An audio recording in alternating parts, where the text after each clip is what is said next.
Ciclo de Estudos Espíritas Abrigo Jesus. Irmãos e irmãs de Ideal Espírita, bom dia. Bom dia. Dando continuidade à nossa programação, nós teremos hoje, no primeiro momento, o Afonso Chagas Correia, que está presente e falará para nós da missão espiritual da Pátria do Evangelho, abordando o Consolador Prometido, farol do mundo, revivendo o cristianismo primitivo, novos rumos e autoafirmação com Jesus. Queridos irmãos, companheiros do Ideal Espírita, do Abrigo Jesus, toda a comunidade espírita de Belo Horizonte que está presente, que o Senhor, na sua infinita misericórdia, conceda-nos aquela paz indispensável para que verdadeiramente sejamos capazes de estabelecer uma conexão de coração para coração, sentimentos que mobilizam nossas vidas, impulsionando-nos no rumo do bem, para cumprirmos com aquele objetivo que é a proposta de todos nós diante de Jesus, do crescimento espiritual.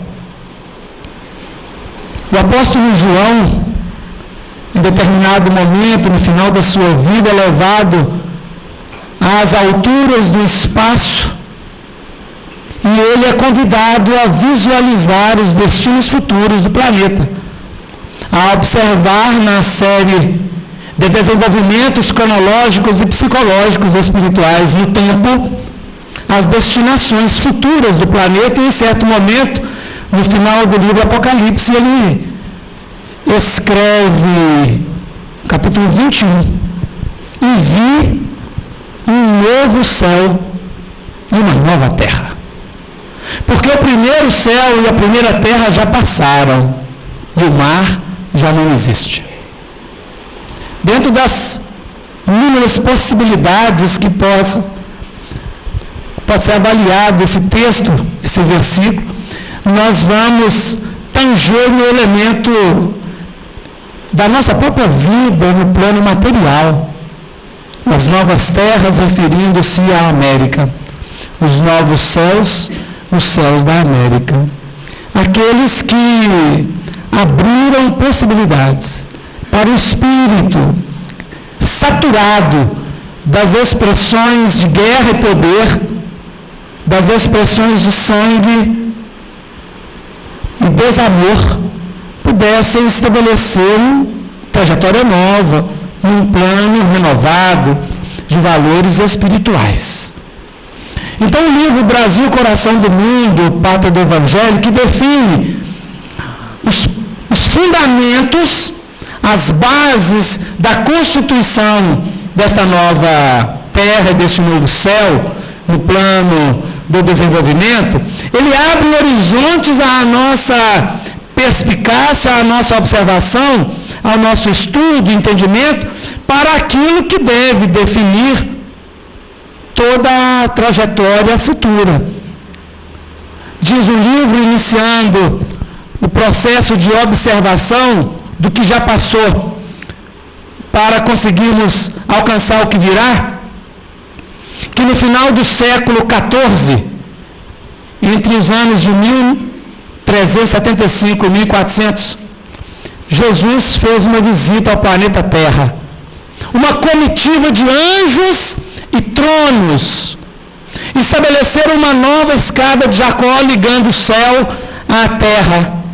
E aquela comitiva aporta nos céus da Europa e sente o clamor das consciências enegrecidas no erro, as guerras, toda a sistemática de abusos em nome da religião, em nome de outros aspectos quaisquer, da negatividade humana. E Jesus, ao definir no seu entendimento aquele contexto e a perspectiva de futuro, Humberto de Campos escreve no primeiro capítulo do livro Brasil, Coração do Mundo, dizendo assim, a fala de Jesus: infelizmente, não vejo outra alternativa para a humanidade senão a do sofrimento. A desse estabelecimento que está agora, nós teremos os feudos, as aristocracias, as guerras, o sangue. Mas é o sofrimento que será aquele ponto para reajustar o ser diante da vida. E aí ele convida a Eliú, forma árabe do Hilel, a definir aqueles novos continentes, aquelas novas expressões de terra, onde o Espírito poderia, terras virgens, começar um movimento, ou reiniciar, porque é um processo sempre de recomeço, aqueles movimentos de uma nova expressão.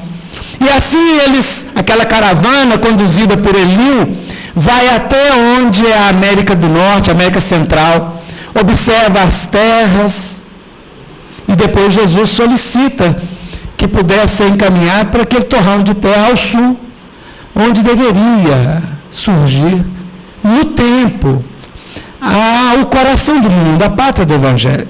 E assim que eles se deslocam, aquela caravana, até chegar em solo brasileiro, no céu brasileiro, de onde podia avistar a constelação, aquelas estrelas chamadas Cruzeiro do Sul, que define o símbolo da redenção humana. Nós de Campos tem o cuidado de colocar esse processo, porque a cruz, ela define não apenas uma construção humana como forma punitiva a réus da pior espécie, que era a pena de morte dos romanos naquela ocasião.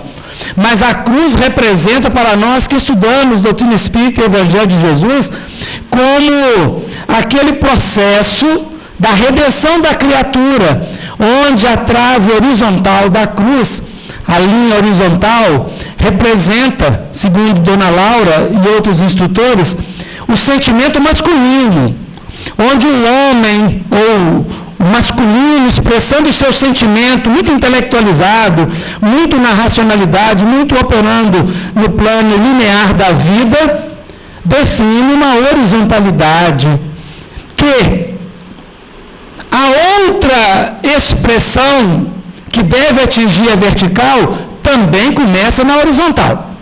É como se as duas linhas estivessem na horizontal, dando uma ideia. O progresso material, o progresso intelectual, ele antecede ao progresso moral.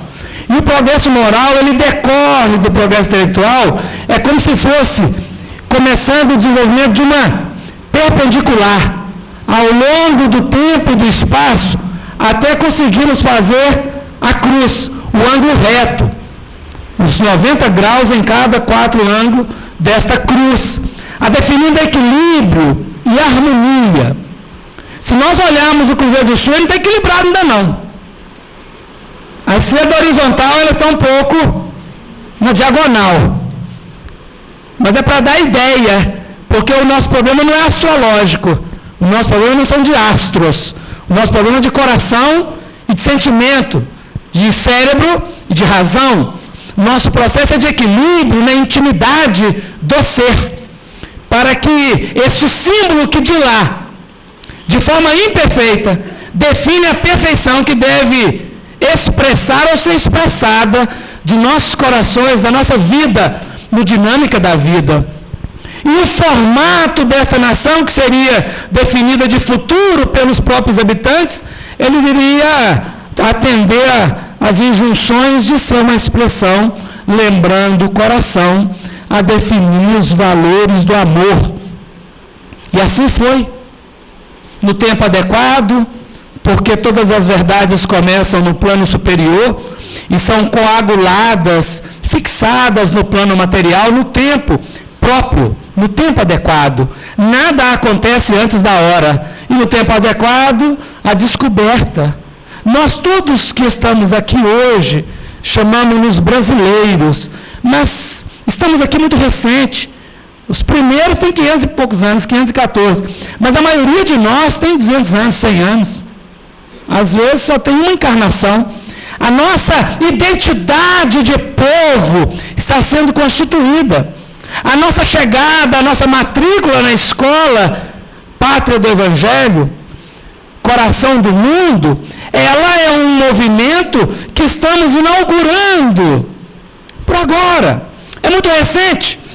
Esse grupo que foi, digamos assim, com muito carinho, expulso da Europa e de outras regiões, mas que foram acolhidos aqui no Brasil, somos daqueles que Jesus conta para a fundação do reino de Deus na terra. Logo depois do descobrimento, poucos dias, nas designações espirituais, diz o livro, capítulos degredados, que todos os espíritos redimidos no bem, todos. Então nós podemos imaginar que todos os coordenadores espirituais das nações planetárias e outros que fazem parte da comitiva estavam presentes, uma reunião no mundo espiritual, e Jesus, depois da reunião em andamento, aparece um sorriso e naquele momento ele traz uma bandeira nívea, branca e pura. E ali, naquele momento, é escolhido o condutor da nação. Será definido a partir daquela hora no texto, na cronologia, quem seria o responsável para a condução da nação. E este que é escolhido, ele é conhecido no Velho Testamento, filho de Abraão, melhor dizendo, filho de Abrão e de Agar. Nasce de um contexto em que quem deveria ser a matriarca não podia gerar. Então ele é filho da escrava, da serva, de uma egípcia, junto com Abrão. Recebe o nome de Ismael. E Ismael, logo depois que Sara engravida em condições excepcionais e tem Isaac, Ismael e Agar são afastados da coletividade com Abrão. E Abrão passa o nome a Abraão. E Ismael vai dar a fundação dos ismaelitas. E são os ismaelitas que vão comprar José, filho de Jacó, bisneto de Abraão, neto de Isaac. E são os ismaelitas que vão vender José aos egípcios como escravo. E são os ismaelitas que vão fundar o povo árabe. E Ismael é esse patriarca, descendente de Abraão, do povo árabe. Por isso Eliu, Hilel, escolheu a forma Eliu para se apresentar no contexto do livro Brasil, Coração do Mundo. Porque Jesus define para ele, Ismael já redimido, dizendo assim: Ismael, manda o meu coração que sejas doravante o zelador da pátria do Evangelho. Receba no seu coração, com seus braços de trabalhador valoroso, como eu a recebi no meu coração de meu Pai, que está nos céus. Entregou-lhe a bandeira e sugeriu a ele: escreva nela o seu lema. E Ismael, emocionado, no ato contínuo do seu pensamento, imprime na bandeira 3 expressões que definem a lei e os profetas: Deus, Cristo e caridade. Porque a lei e os profetas é resumida pelo Senhor como amar a Deus acima de todas as coisas e ao próximo como a si mesmo. Todos nós somos um Cristo em desenvolvimento, em atualização, porque já trazemos no íntimo, na intimidade, o Cristo, e é preciso torná-lo em ato. E a caridade é o mecanismo que torna em ato Cristo, porque sem ela não tem salvação, definia Allan Kardec nos seus processos. E Ismael inscreve este lema e ele passa a ser o regente, a insígnia da nação, a partir daqueles dias. E o primeiro feito de Ismael nas terras de Santa Cruz será a de trazer de volta um pária. Alguém que foi designado pelo rei Manuel I, numa comitiva de 20 prisioneiros políticos, párias sociais, a definição do império, e não na definição da intimidade, e eles vieram, junto com a caravela de Cabral, para o Brasil, e deles, um xará nosso, chamado Afonso Ribeiro, para ele pesou muito ficar prisioneiro nas praias de Cabralha, e ele desejou viajar de volta a Portugal, numa piroga, seguindo as caravelas que já estavam indo embora no dia dessa reunião. E naturalmente ele não podia ir, tinha que ficar. E Ismael traz de volta, produzindo uma brisa, um vento que fez aquela piroga retornar e parar na praia. Os atos superiores acontecem sem que a história registre o seu movimento.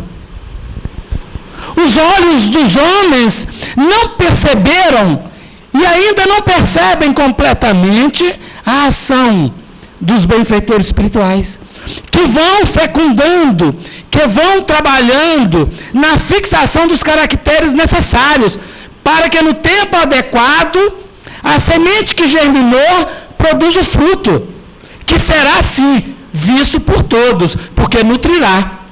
O Brasil está destinado não só a nutrir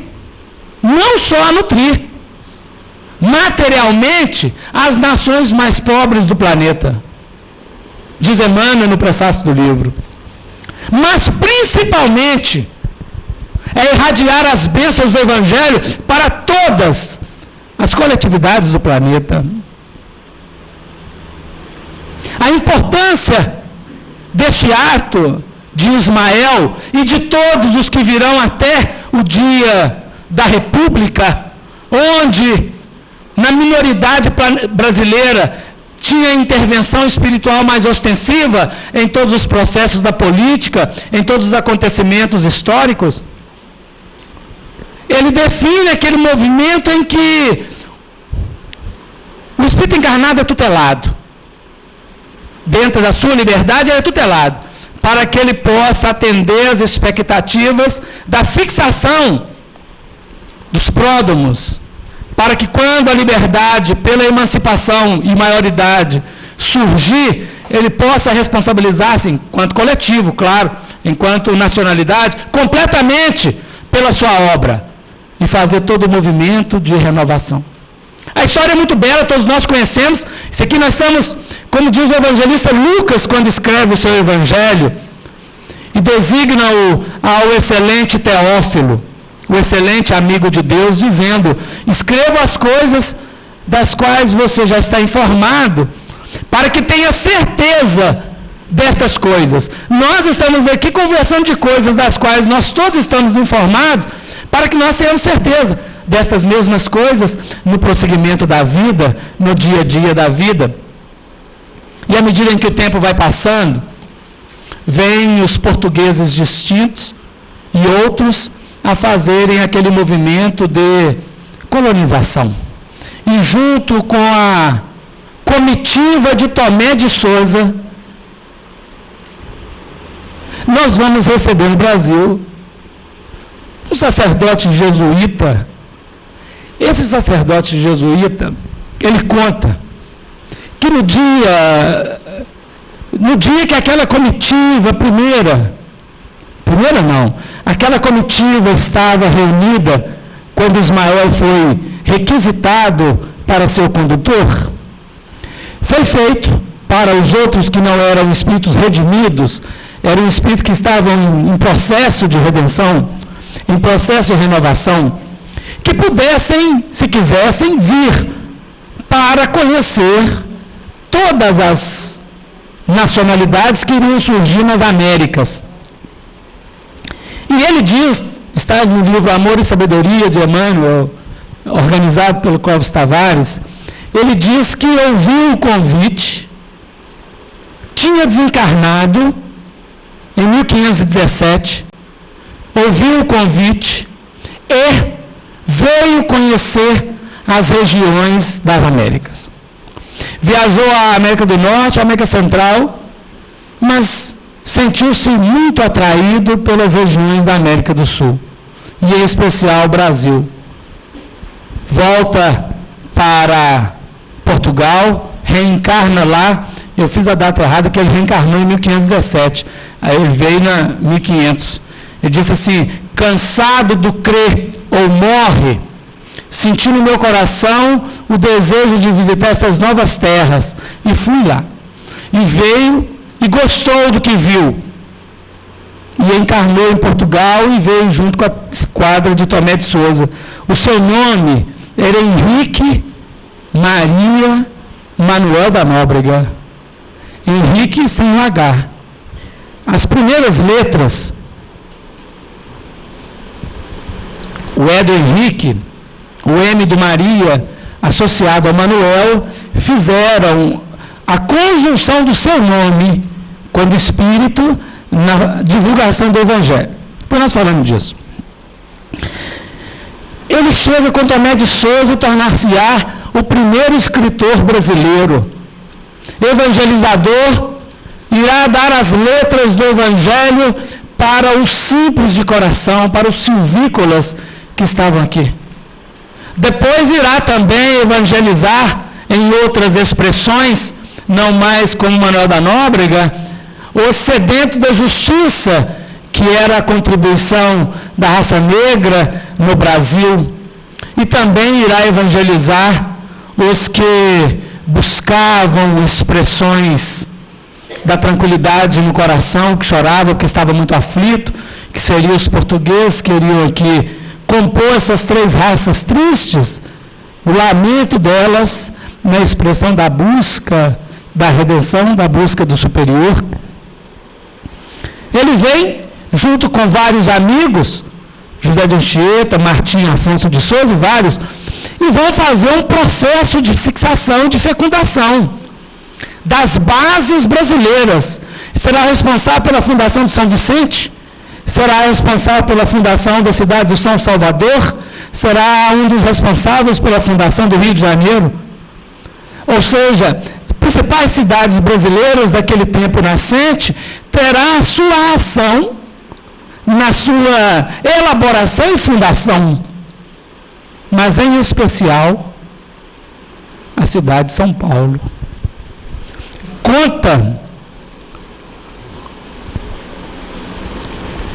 que logo após a desencarnação da Lívia, por volta do ano, ela morreu em 58, o acontecimento pode ser dado no ano 61, 62, 63, porque Paulo chega em Roma no ano 61, cerca de 3 a 4 ou 5 anos após a desencarnação da Lívia. O senador estava deverasmente abatido, deverasmente flagelado na alma, porque nós todos que conhecemos a história sentimos a expressão delicada do momento em que ele, arrependido, intentando desculpar-se, é testemunha ocular do martírio da mulher, em condições dramáticas, nos antípodas dos acontecimentos, ele sendo coroado e a primeira dama devorada por leões famintos. O coração devia de estar num oceano de tristeza. Sem dúvida. E nessa ocasião, por volta do ano 61, ele estava numa daquelas brigas romanas, aqueles aparelhos, aquele carro romano puxado por cavalos, ele e outros amigos, e os cavalos entraram em disparada. E cavalo, quando entra em disparada, só para a hora que quebra a perna, a hora que cai, porque não para. Mas ao passar por uma determinada expressão da Via Ápia, um grupo de cristãos estavam lá. E um deles corre, lança-se ao pescoço do cavalo, segura-o e não deixa aquela caravana perder-se, quebrar, porque poderia sofrer alguns ali muito ferimento, talvez até desencarnar. E ele, que era o chefe, desce e vai procurar agradecer ao rapaz. E o rapaz era aprendiz de Paulo, que lá estava. Conversam 5 minutos. O tanto suficiente para fixar na intimidade dele uma devoção, se pudermos dizer assim, uma expressão de reconhecimento, de afinidade, de magnetismo que o atraiu para a figura do apóstolo. O tempo passa na trajetória dos homens, da cronologia da vida. E em 29 de agosto de 1553, em Santo André,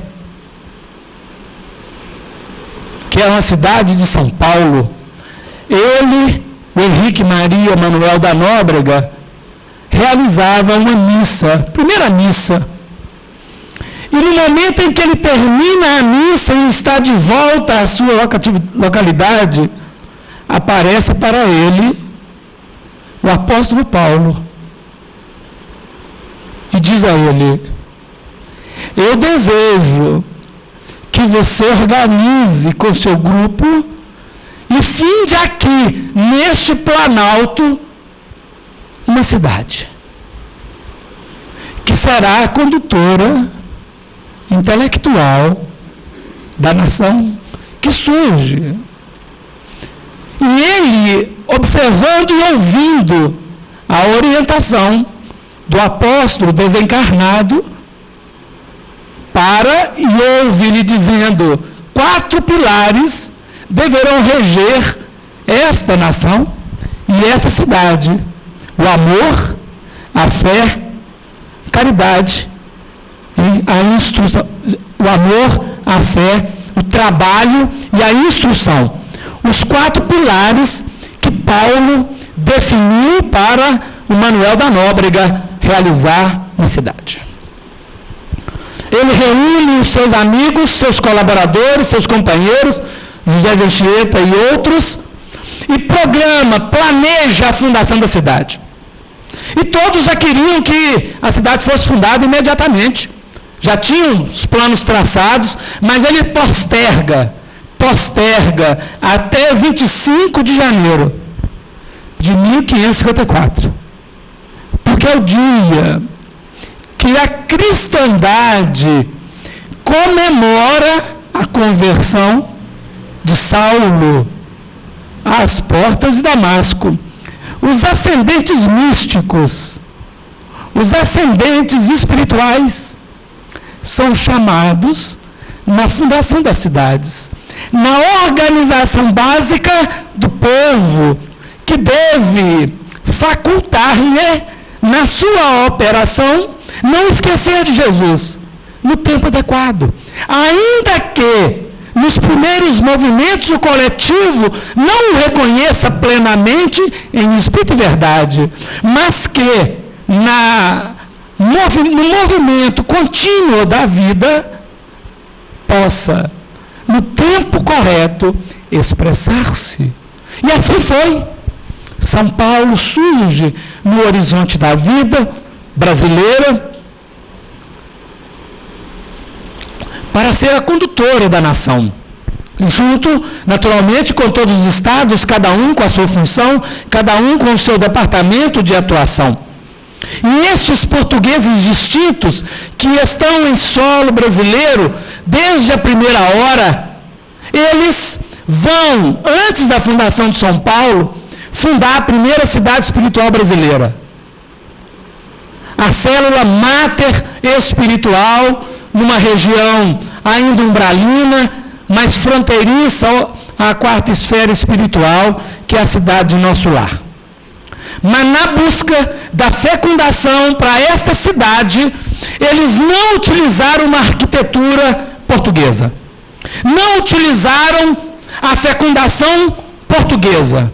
Eles buscaram mais antigo ainda os registros arquitetônicos e estabeleceram uma cidade com 2 triângulos invertidos, que é conhecido como a Estrela de Davi, símbolo da regência nacional israelita.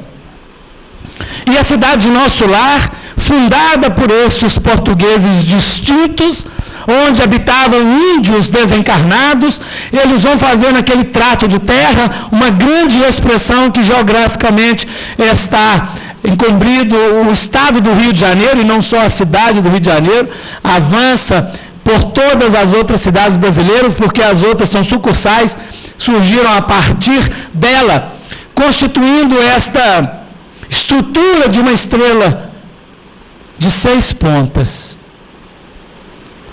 constituindo no tempo 6 ministérios.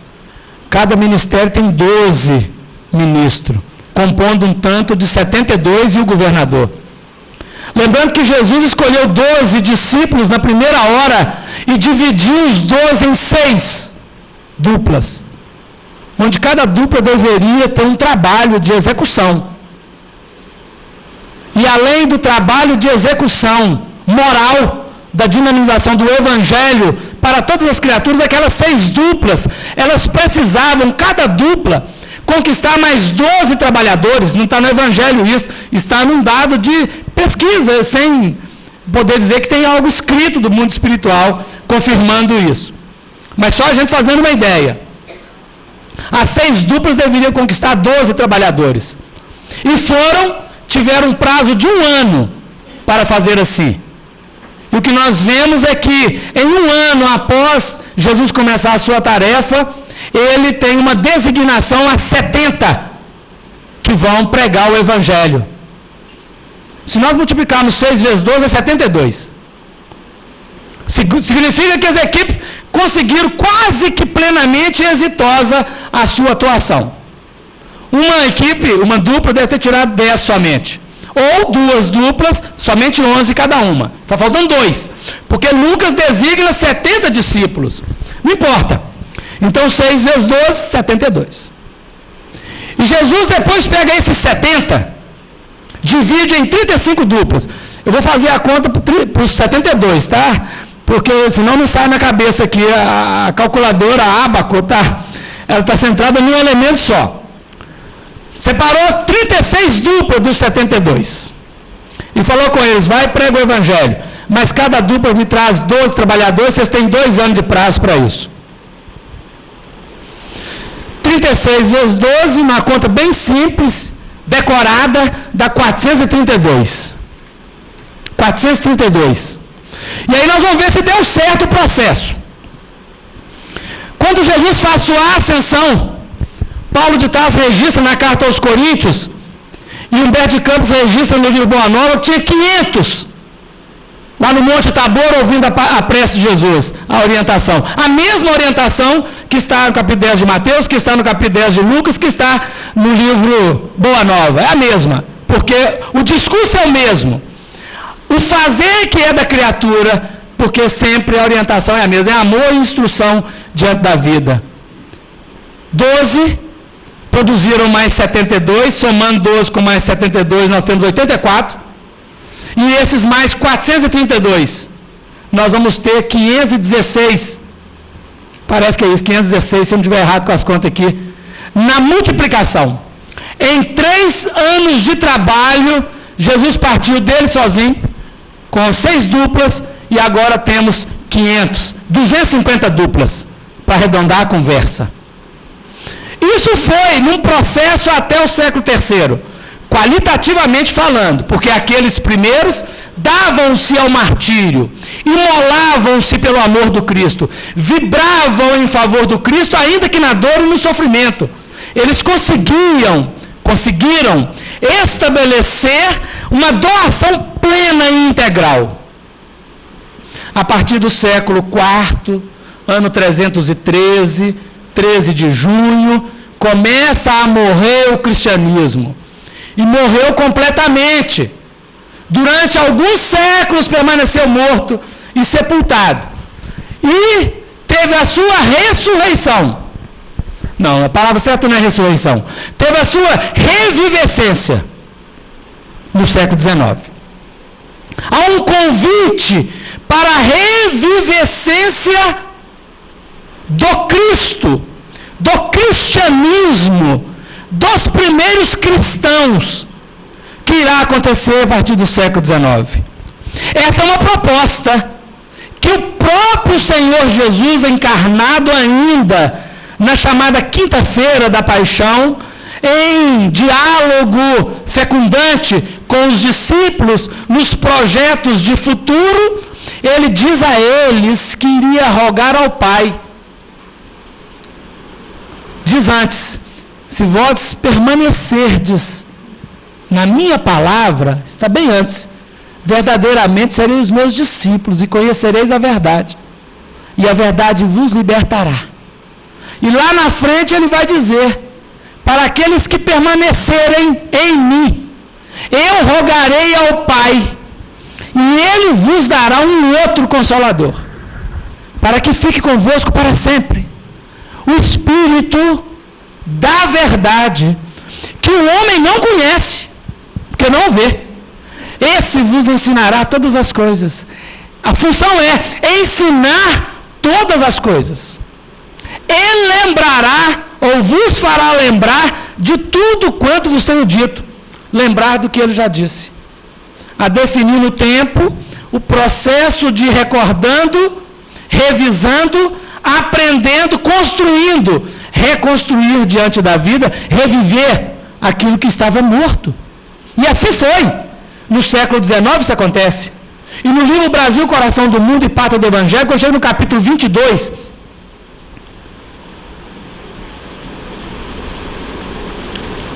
há uma reunião no mundo espiritual superior. Todos os coordenadores de nacionalidades estão presentes. Todos. E a julgar pelo que está acontecendo, Ismael é o governador espiritual do Brasil, e a ONU espiritual é governada pelo governador do Brasil. Então Ismael é o governador da ONU espiritual. Se eu não estiver aqui colocando governador no lugar errado.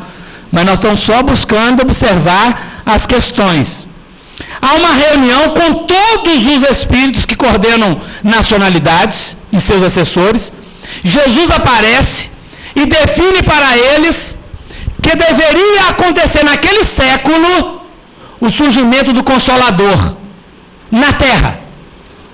Aí cada um volta à sua nacionalidade, reúne os seus trabalhadores e organiza plano de ação.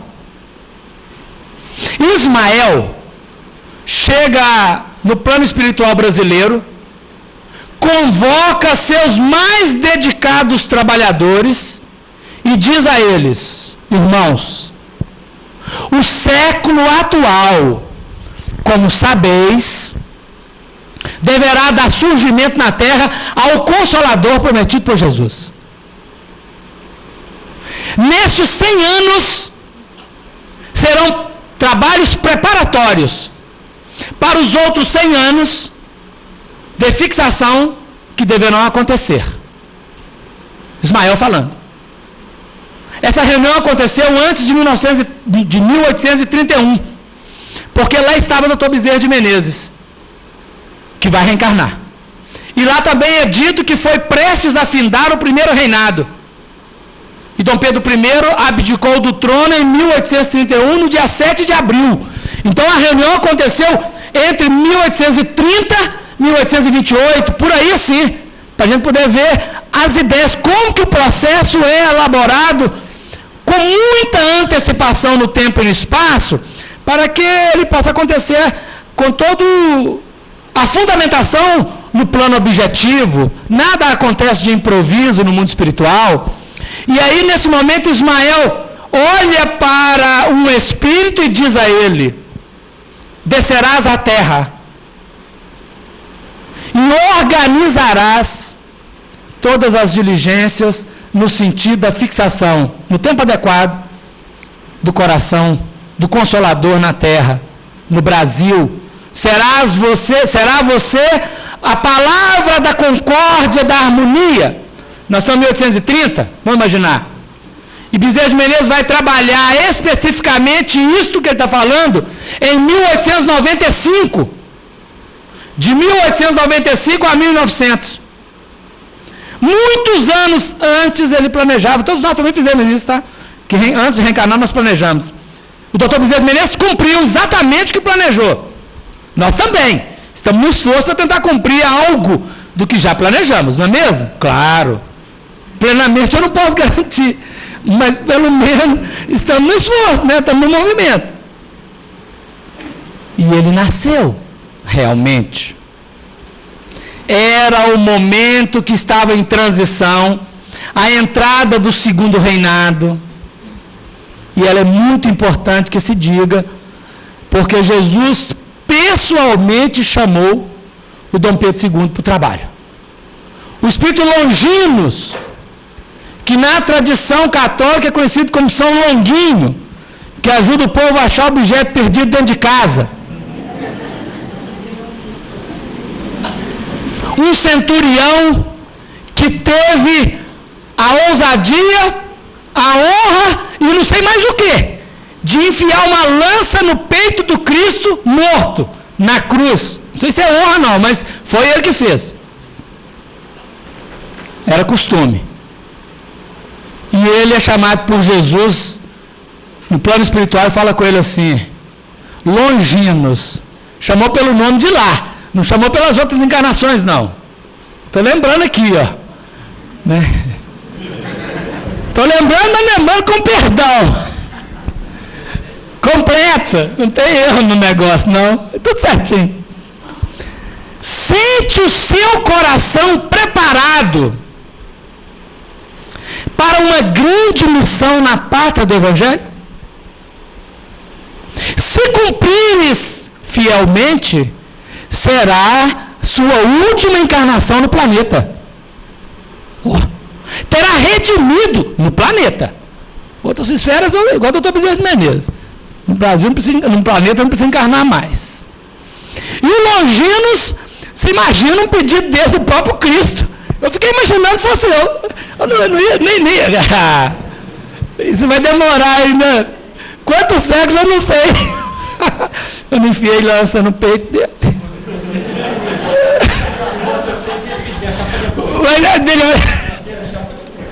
Sem ser preparado, eu falei, eu? Coitado de mim. Preparado para um negócio desse, né? E o Longinos veio, imperador, segundo império. A única nação que teve império na América foi o Brasil. A única de todas as outras nacionalidades americanas, em todas as Américas, o Brasil é a única. 2 reinados, e o segundo reinado foi o reinado mais republicano do que todas as repúblicas do planeta.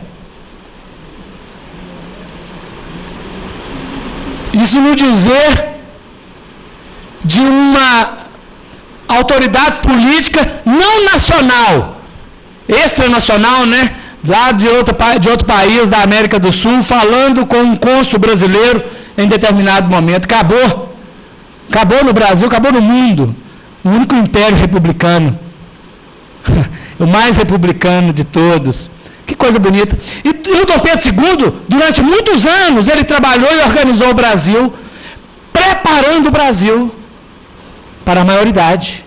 Ele conduziu o Brasil à maioridade. Ele levou o Brasil à abolição da escravatura. O Brasil é o último país no mundo a abolir a escravidão. Fechou a porta para sempre, do ponto de vista formal. E e vai ajudar para sempre fechar do ponto de vista informal das relações inferiores. O Brasil tem essa função. A filha que fez sob o patrocínio dele e a alegria dele. E transitou o Brasil verdadeiramente para a República. Nos finais do século XIX, 1888 e 1889. Preparando esse Brasil para a maioridade. Porque nós, os que já somos herdeiros da República, estamos na maioridade. E os espíritos não mais fazem a sua intervenção de forma ostensiva no terreno da política. Eles agora o administram do ponto de vista espiritual, com espiritualidade e em especial, todas as religiões, mas em especial no espiritismo, onde Ismael, a orientação de Jesus, fundou sua célula no terreno espiritista, no solo Rio de Janeiro, na Federação Espírita Brasileira, que deveria organizar daí para frente as coletividades espíritas do Brasil para irradiar para o mundo. Para nós termos uma ideia, nós temos no Brasil cerca de 13 mil centros espíritas. Cerca de 13 mil. E isso que está cadastrado. Que não está cadastrado, tem muitas outras coisas. O segundo país no mundo em centro espírita é Cuba. Cuba tem cerca de 600 centros espíritas. O nosso trabalho como... Lembra que nós estamos revivendo o espiritismo, revivendo o cristianismo. Estava morto. Então é conosco mesmo. Para a gente ter outra ideia, nos Estados Unidos da América do Norte, juntando tudo, são 80 centros espíritas. Muito pouco. Então nós, e olha que em Minas Gerais tem 853 municípios. Nós temos centros espíritas em cerca de 350.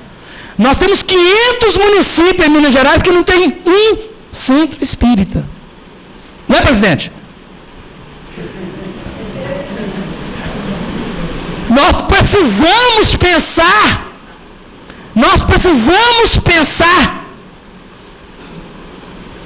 da nossa responsabilidade. Não apenas do ponto de vista da fecundação de centros espíritas, não. Tem que pensar muito no nosso terreno moral. Mas nós não podemos esquecer da multiplicação da célula espírita, fazendo a família espírita, perfazendo a coletividade espírita.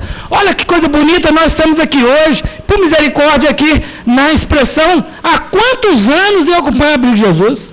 Desde quando entrei no Espiritismo, eu estava lá nos encontros da Mocidade Precursor, e o Honório vinha cá e outros, e a gente falava sempre do Abrigo de Jesus. Hoje nós estamos aqui conversando. E a coletividade espírita de Belo Horizonte está aqui representada.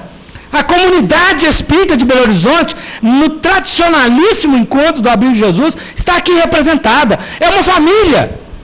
Em todo lugar que nós vamos, nós encontramos de coração para coração. Nós nos encontramos e sabemos que estamos todos no mesmo projeto. Estamos todos na mesma órbita, caminhando a passos largos para a fecundação do nosso coração e no coração da sociedade. Agora nós precisamos ajudar os nossos amigos mineiros todos a constituir que em todos os municípios de Minas Gerais tenha no mínimo um centro espírita para irradiar a luz. E a importância, olha como é que é importante. Na época da Segunda Guerra Mundial, a invasão sombria dos espíritos, irmãos nossos, mas divorciados do bem, dominou todo o espaço da Europa. Todo o espaço da Europa. Uma comitiva vinha das cidades espirituais visitar a Europa.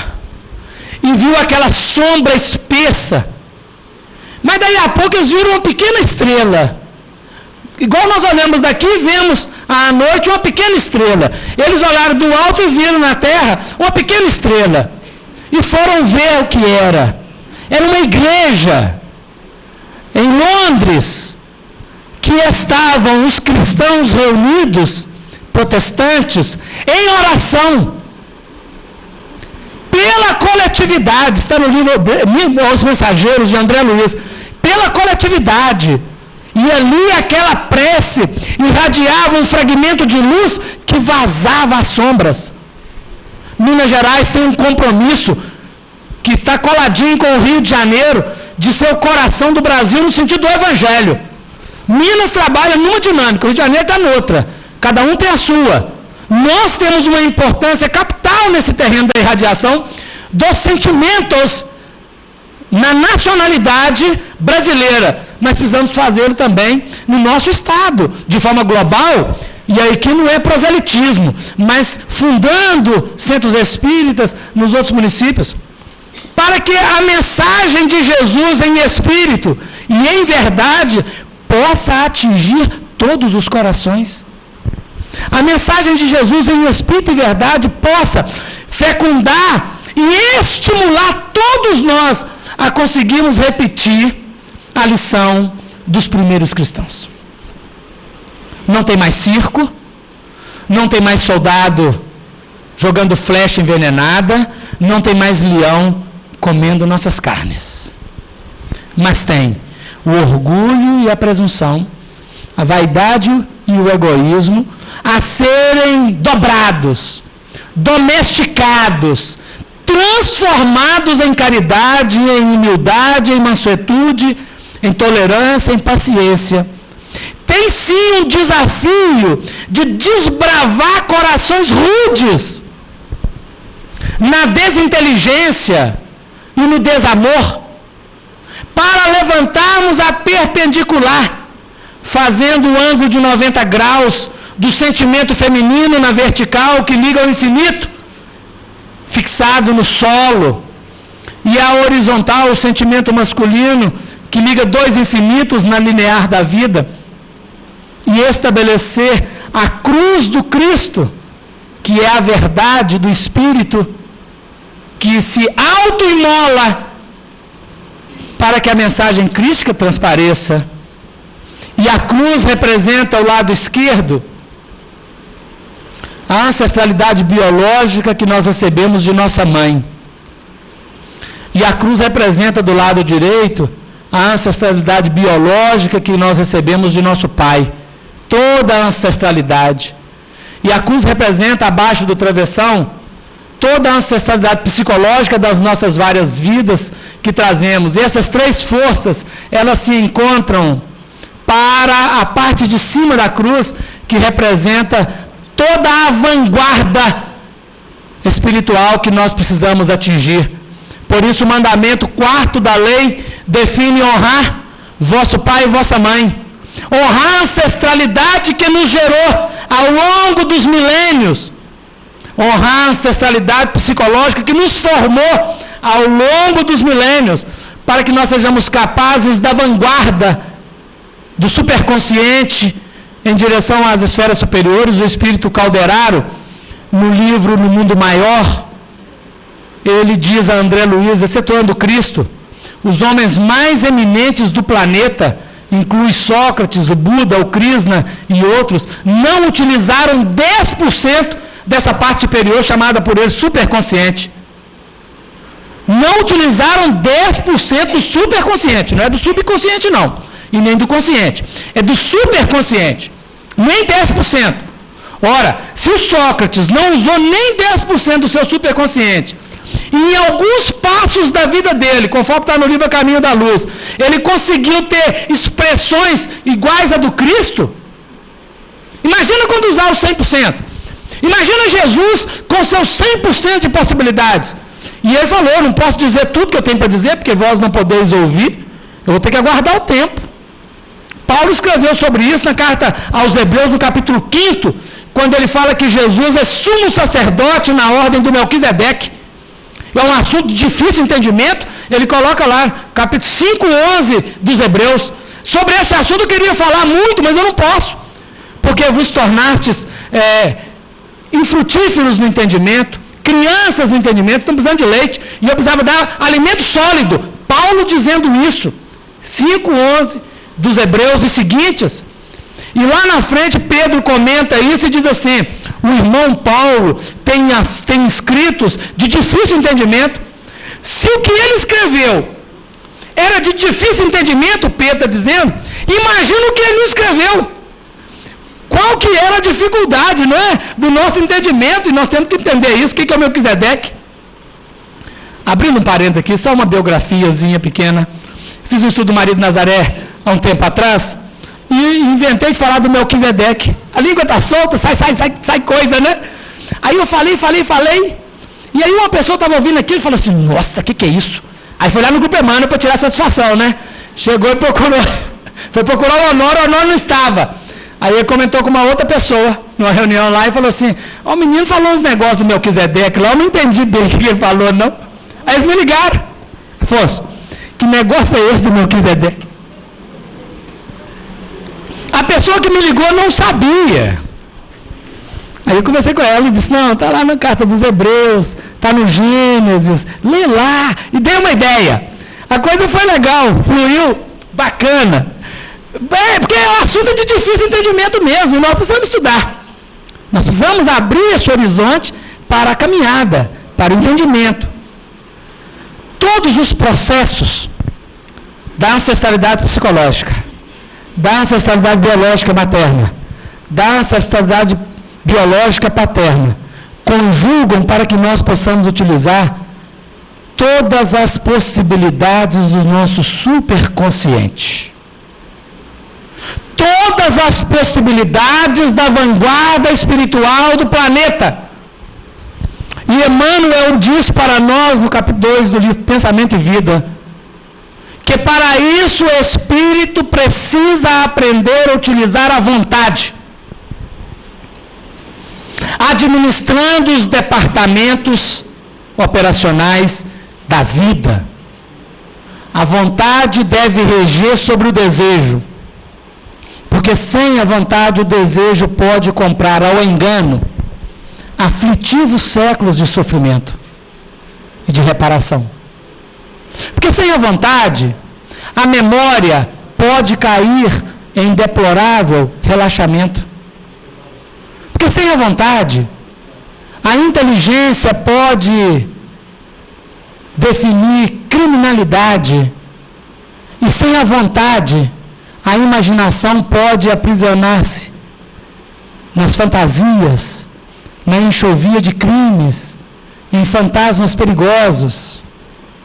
A vontade define a atuação do espírito sobre os elementos que administra, superando os desafios do hábito.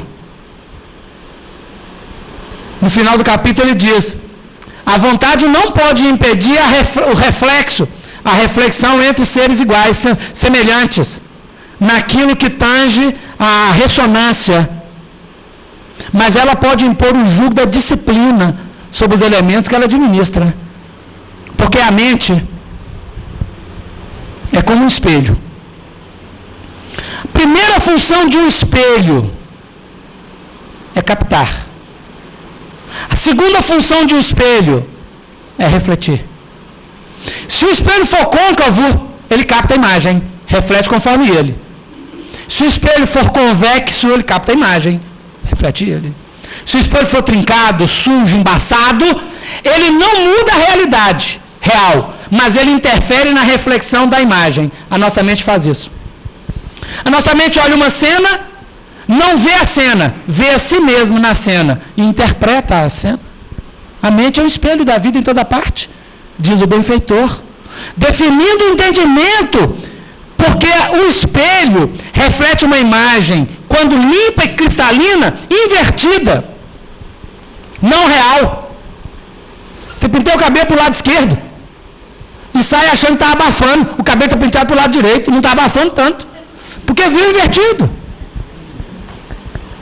Paulo escreveu isso na carta aos Coríntios, na suprema excelência do amor, da caridade. Ele diz, e agora vemos por imagem, em enigma, em espelho.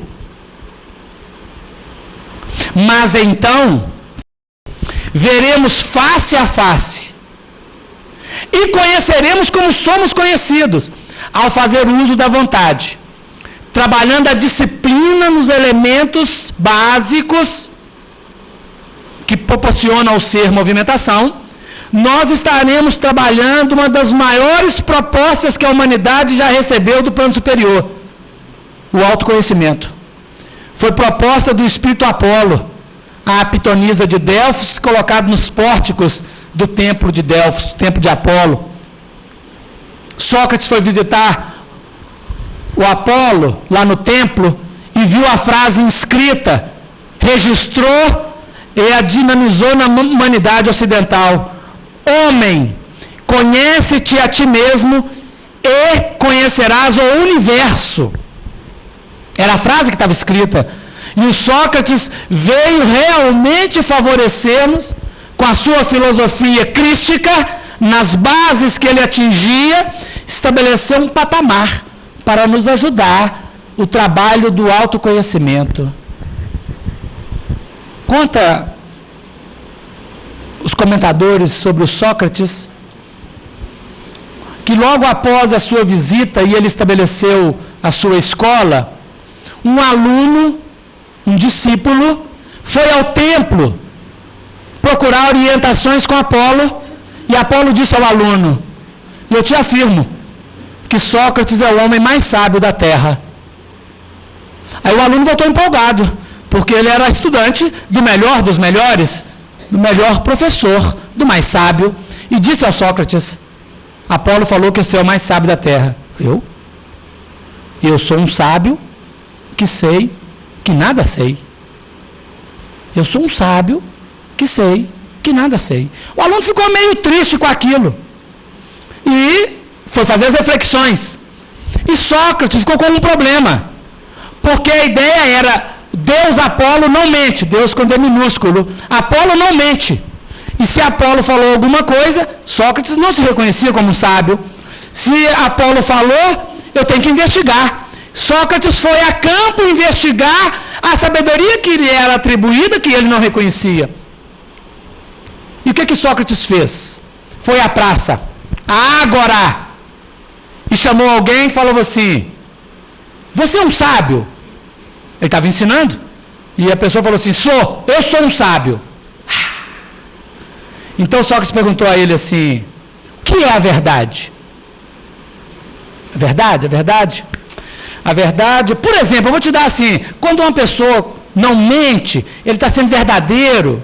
Isso é a verdade. Aí foi no outro e perguntou: você é um sábio? Sou um sábio. O que é a virtude? A virtude é, por exemplo, quando uma pessoa... Se você é um sábio, sou. O que é a moral? A moral é, por exemplo, assim, em todos os que o Sócrates visitou, ele perguntou: que é? E o sábio não soube dizer que é. O sábio mostrou expressões do comportamento.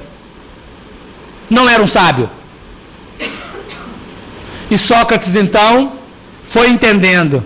Quando ele diz: eu sou um sábio, que sei, que nada sei. O que eu estou dizendo que eu sei, eu não sei. Eu sei, que eu não sei nada. Mas ele não se dizia sábio, por isso ele era sábio. Os outros se diziam sábios e não sabiam. Nesse meio tempo, o menino voltou lá no Apolo e falou assim: Apolo, deu certo não? Falei com ele lá que ele era o mais sábio do mundo, ele não acreditou não. Eu já tinha pagado as mensalidades. Não pagou não, porque com a Sócrates era gratuito. Não pode nem pagar a mensalidade aqui do negócio, né? O ensino era gratuito. Os outros que cobravam, os sofistas, eles cobravam, caro. Aí o Apolo falou assim: pois eu afirmo a você, repito, que Sócrates é o homem mais sábio da terra. Aí o aluno ficou naquele conflito, né? O que eu faço? Né? Vou ou não vou? Voltou e falou: Sócrates, sei não, mas eu estou querendo te dizer um negócio, tal. Aí ele fala assim: é verdadeiro o que você vai dizer? Conversar com Sócrates era bacana, gente. Chegar para contar o cara e falar assim: é verdadeiro? É verdade, né? Eu falo assim: é. Bom, é verdade. É útil? Não, é bom. Primeiro é bom, né? É bom. É bom. É útil. Com esses 3 crivos, nós, se fizermos os 3 crivos no dia a dia, se tiver na lotação de manhã cedo, e for conversar agora, lá no MOVE, vamos inaugurar o MOVE essa semana aí. Dentro do MOVE, se a gente conseguir colocar os 3 crivos do Sócrates na conversa que tiver com o nosso colega, que vai ter 300 pessoas dentro do MOVE, não tem dúvida, a gente volta, passa de nosso lar. supera, vai lá para as esferas superiores.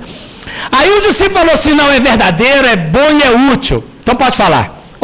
Apolo falou que, ele falou, não tem esse negócio não, que você é o homem mais sábio da terra.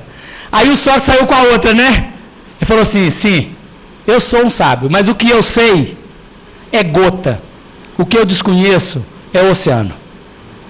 Esse é o contexto da sabedoria, porque nós, quando buscamos o Consolador, prometido por Jesus à humanidade, nós nos defrontamos com a introdução do livro Luz, que, superadas as injunções básicas da filosofia e da ciência, nós atingimos o vértice superior no Evangelho segundo o Espiritismo. Isso está no livro Obras Póstumas, quando Allan Kardec conta sobre a imitação do Evangelho, a primeira edição, ele vai falar sobre isso. Era o ápice que os Espíritos esperavam, o Evangelho segundo o Espiritismo. E lá nós entramos na introdução e vamos encontrar a sabedoria de Sócrates e de Platão, ali exarada a fundamentar a nossa ideia que o cristianismo, ele é uma junção, o cristianismo redivivo é a junção da filosofia humana e da ciência humana patrocinada por Sócrates, a que foi retomada por Santo Agostinho, um dos pais da igreja, nas fundamentações básicas, e a fé que começa no judaísmo e que tem a expressão saudável, superando a fé sacerdotal, para atingir a fé raciocinada com Allan Kardec. E este elemento vai facultar ao nosso coração a fecundação na terra, com a semente da Boa Nova, com a semente do Evangelho, e a humanidade do terceiro milênio será a humanidade redimida.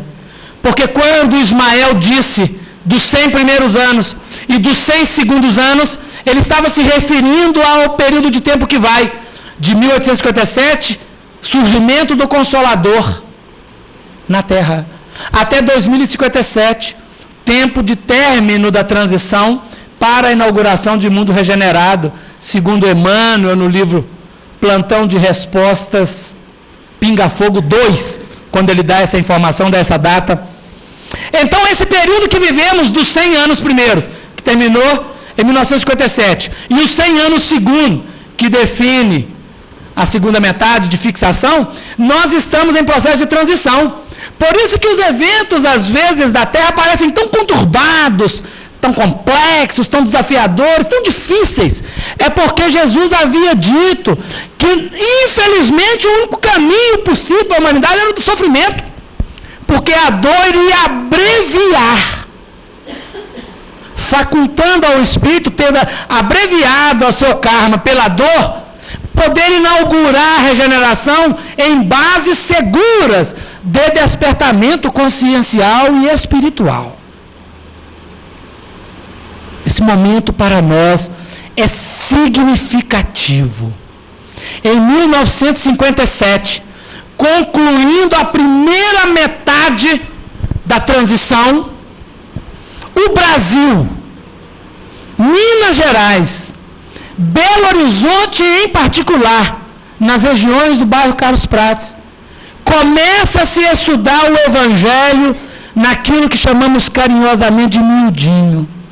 Minuciosamente, os corações reúnem-se e começam a trabalhar a mensagem de Jesus numa fecundação, numa fundamentação para uma fecundação de uma expressão que ainda não tinha tido nessa felicidade toda em tempos antigos. Apesar do próprio Jesus ter comentado o Evangelho, apesar de Allan Kardec ter comentado o Evangelho, de outros terem comentado, que eram preparatórios, é nessa ocasião que começamos um movimento novo, do qual nós todos aqui fomos beneficiados com ele.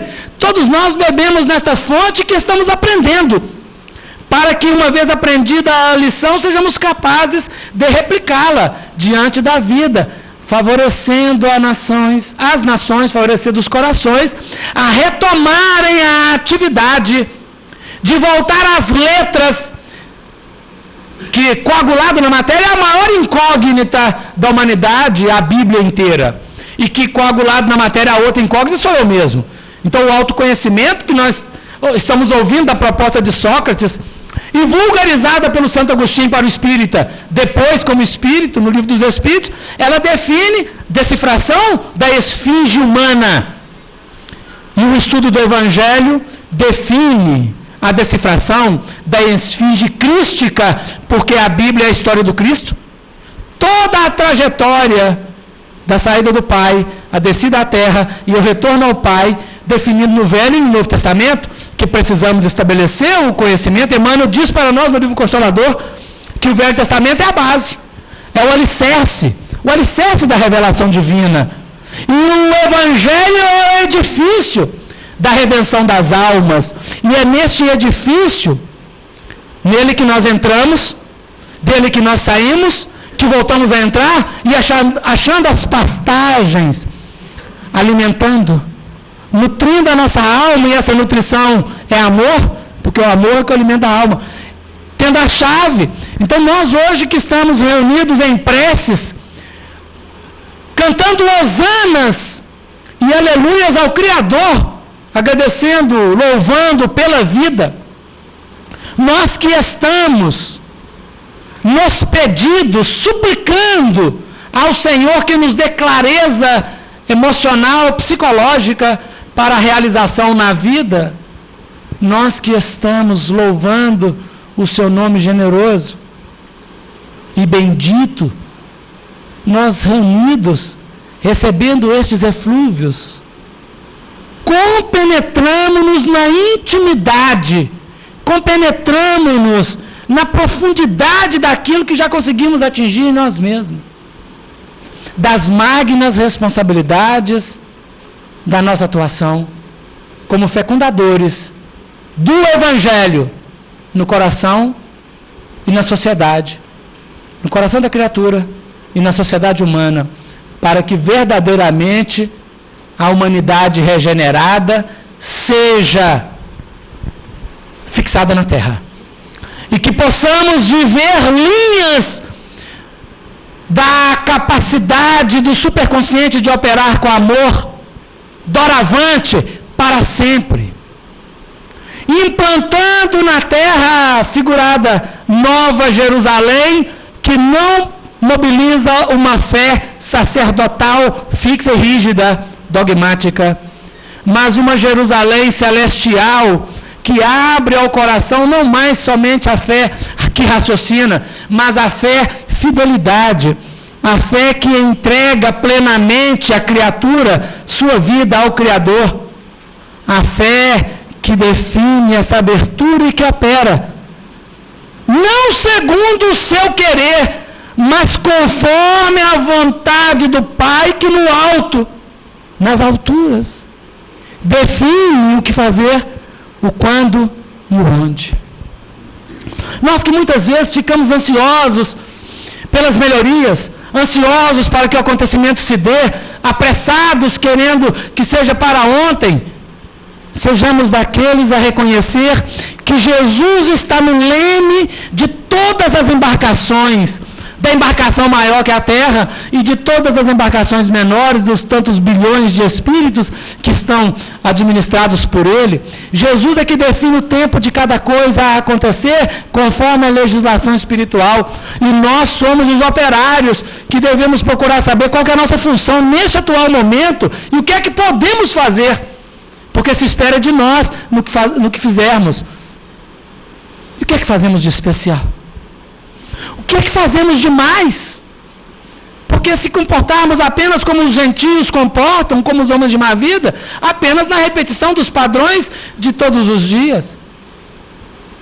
Mas se formos capazes de sensibilizarmos-nos pela sensibilização que vem do Evangelho, de tocar, se permitir ser tocado pelo toque que o Evangelho propõe, tirando as vendas que tampavam a visão espiritual, tirando a cegueira que estava à vista obnubilada pelas expressões materializadas, nós veremos distintamente, veremos ao longe, veremos as pessoas, e não gente como árvore. Veremos os seres humanos, veremos os corações.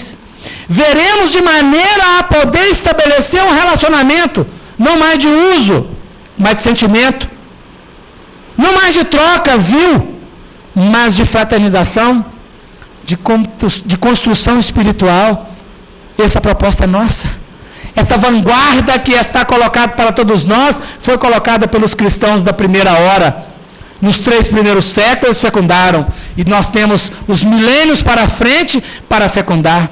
Aqueles irmãos que trabalharam denodadamente, com vigor, com experiência, com dedicação, com preces, com entrega. Eles estão nos ensinando, porque a história deles está sendo repetida, e nós estamos aprendendo para sermos capazes de nós também, agora, lançarmos mãos do arado, olharmos para frente e ararmos a terra, porque é a proposta dos espíritos superiores.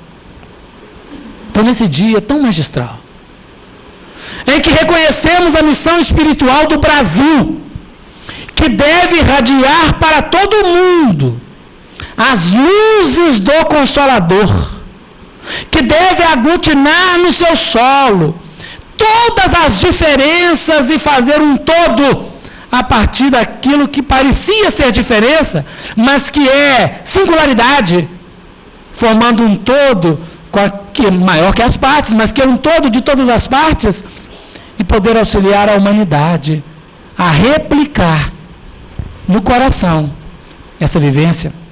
O Brasil, que está convidado no palco das nações a ter a sua hora de atuação, se prepara. O gigante que está dormindo, adormecido, deitado, digamos melhor, o gigante que está deitado não está dormindo, ele está sonhando, porque a hora que nós deitamos, nós podemos sonhar, mas mais do que sonhar, nós podemos despertar. Então diz o eminente Carl Gustav Jung, que o homem que olha para fora sonha, e o homem que olha para dentro desperta. Até agora o Brasil olhou para fora, o estrangeiro era melhor, estava sonhando, deitado. Mas o Brasil começa a despertar, porque o Brasil começa a aprender a olhar para dentro de si, descobrindo sua grandeza. E a partir da grandeza não presunçosa, mas da grandeza de quem diz eu sei e eu sou, expressa esse valor para o mundo, porque despertou. Nós todos despertando, irradiando nossas luzes, contribuímos para que esse coração pulse e irradie o sangue, a vitalidade espiritual, alimentando todas as outras células, nações do planeta, alimentando todos os corações, porque o amor não precisa falar, o amor precisa ser sentido, é irradiado, é energético, não está na expressão verbal, está na expressão da sinceridade de um coração que pulsa. Esse é o nosso momento, essa é a nossa base, esse é o nosso fundamento. É para isso que nós estamos estudando o Evangelho de Jesus, nessas bases todas de renovação, e de ir buscar, retirando o espírito da letra, e minuciosamente tirando o cascalho, para ficar a gema preciosa daquelas pedras que compõem a Nova Jerusalém, nos seus 4 lados, nos 3 dinâmicas de 4 lados, que é a base de uma pirâmide, que se faz no seu vértice superior, a conexão com Deus. Nós possamos, queridos irmãos, amigos, na trajetória da vida, compenetrarmos mais e mais, sempre muito saudavelmente, intimamente, intrinsecamente, com esses valores, sermos capazes de trabalhar em nós, e a partir de nós, diante da vida, somando esforços e nos tornando aqueles generosos trabalhadores, repetindo os generosos trabalhadores que foram antes de nós e que nos deram como precursores como fazer, Dr. Bezerra de Menezes assumiu a presidência da Federação Espírita Brasileira em 1895, em agosto. Desencarnou em 11 de abril de 1900, quase 5 anos completíssimos de trabalho, e ele foi a palma da vitória espiritual, porque conseguiu juntar no seio da federação os religiosos, os científicos, aqueles que disputavam entre eles para que tornassem irmãos. Organizou o movimento da federação, deixou a federação em bases sólidas para que ela pudesse, ao longo do tempo, federar o que viria, o que surgiria após. O Dr. Bezerra de Menezes definiu pelo comportamento este processo. E o Brasil ganhou muito, porque hoje ele, em espírito, é o patrono do movimento espírita, movimento de unificação, o movimento do Evangelho, junto com Emmanuel, em todo o trabalho espiritual do Brasil e para o mundo. O Evangelho é para todos. E nós precisamos estar seguros disso, certos disso. E precisamos verdadeiramente compenetrar desta lição. Nós aproveitamos o ensejo da hora que passa e que chega. E agradecemos a generosidade do coração de vocês, de podermos estabelecer sensivelmente essa relação de alma para alma e fecundar. E que Jesus abençoe o trabalho do Abrigo Jesus, de multiplicação de valores, e abençoe o coração generoso de cada um que na sua tarefa particular possa replicar as mensagens do Evangelho. Devolvemos a palavra ao nosso coordenador, agradecido pelo momento e pela oportunidade. Muita paz a todos.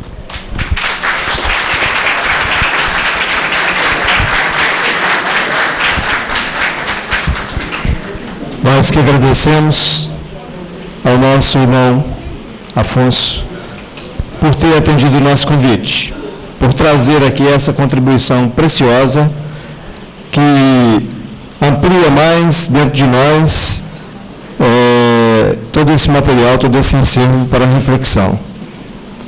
Nós temos a psicografia do Wagner, que já aconteceu. Vou fazer leitura agora, Wagner? Pode.